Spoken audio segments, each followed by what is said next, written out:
county of Cheshire lies the town of Middlewich. Situated 28 miles south of Manchester, it's home to around 13,000 people and is a place with a rich cultural history. There's been a settlement at Middlewich since at least the time of the Roman occupation. During that time, Middlewich became one of the major Roman sites of salt production, which was centred on the township of Kinterton, about a quarter of a mile north of the present-day Church of St Michael and All Angels. Salt production has remained the principal industry for the past 2,000 years, and it shaped the town's history and geography. During the mid-18th century, Middlewich became a major link in the Trent and Mersey Canal. The canal was established by the Duke of Bridgewater with the help of James Brindley and Josiah Wedgwood. Over the years, Middlewich was at the heart of the transportation of many goods, most notably pottery and salt. Since the decline of the canal as a major form of transport, some of the buildings that line the waterways of Middlewich have fallen into disrepair. In the Old Town Wharf area, the Canal Cottage and warehouse have stood unused for the last decade. However, in 2009, the buildings were acquired from British Waterways by a private investment company. Peter Leggett is a director of the development company Townbridge Management, which is driving the design and delivery of the restoration scheme. What I'm interested in is actually regenerating buildings, not just saving them, but finding a good, sustainable use for them, and that requires somebody like Middlewich Council to come along and say, yes, we will go into partnership with you and look after them. It could be a university, it could be a housing association, but sustainability and regeneration, not just saving a building and keeping it in mothballs. That's what really is of interest to me. These sort of projects only come together when there's a lot of willingness from a lot of people, and you need to create a team, not just the professionals, but people who are prepared to give you the funding, people who are prepared to put the regeneration into the buildings themselves, whatever use they're going to go into. So you need to build up and acquire members of a team who are all equally enthusiastic about the project.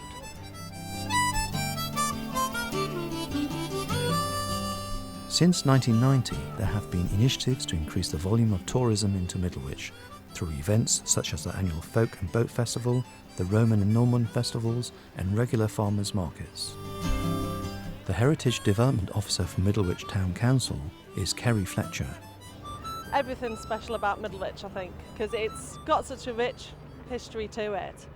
You know, the entire town was focused really on the salt industry. Everybody had different jobs in the salt industry, and they had lots of jobs on the canals as well, as porters, working on the wharf, making boats, preparing boats and locks. So having a visitor centre, actually having a place within the town that we can show heritage on a day-to-day basis to people. People can bring their friends, they can do family history, they can have just access all of the historical records and things, and having actually a place to do that will be absolutely superb for the town.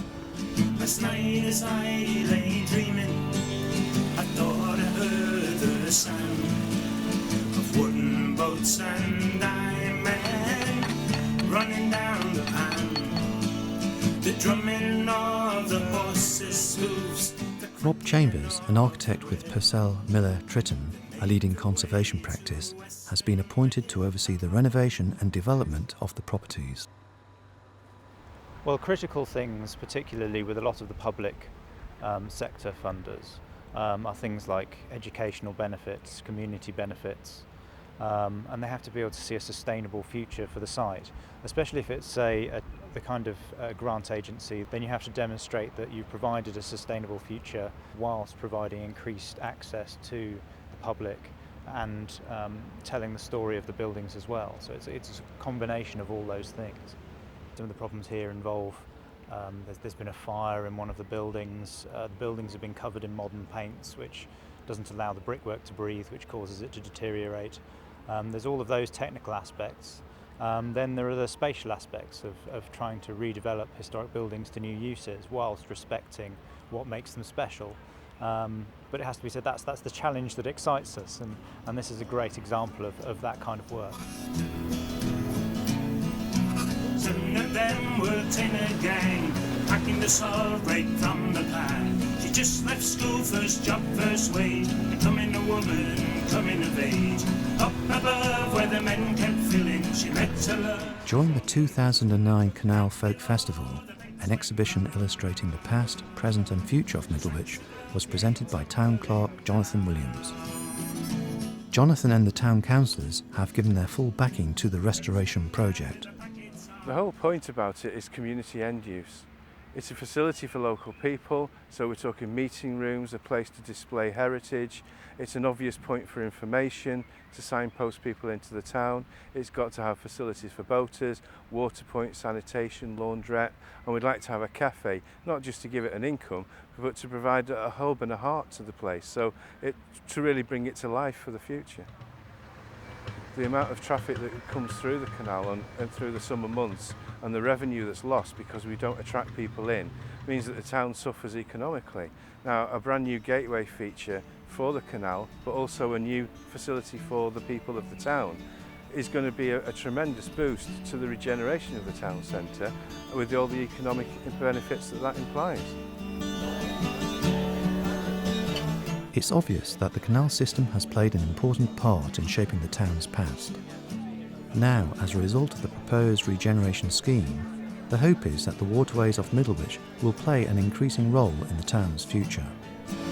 Last night as I lay dreaming, I thought I heard the sound of wooden boats and men running down the path. There's a lot of private equity waiting to go into property, and I think projects like this, if they can be married with public funding, and both are needed, can have these wonderful results. And that's really what we're doing here, marrying some private equity with public funding. Funding bodies can produce a lot of the money needed, but they can't produce it all, certainly all the time. And there's very, very often a shortfall. And if private equity can fill that, then we will secure the future of buildings like this if we can regenerate them and find uses for them. They made their way to Weston with a cargo for a ship.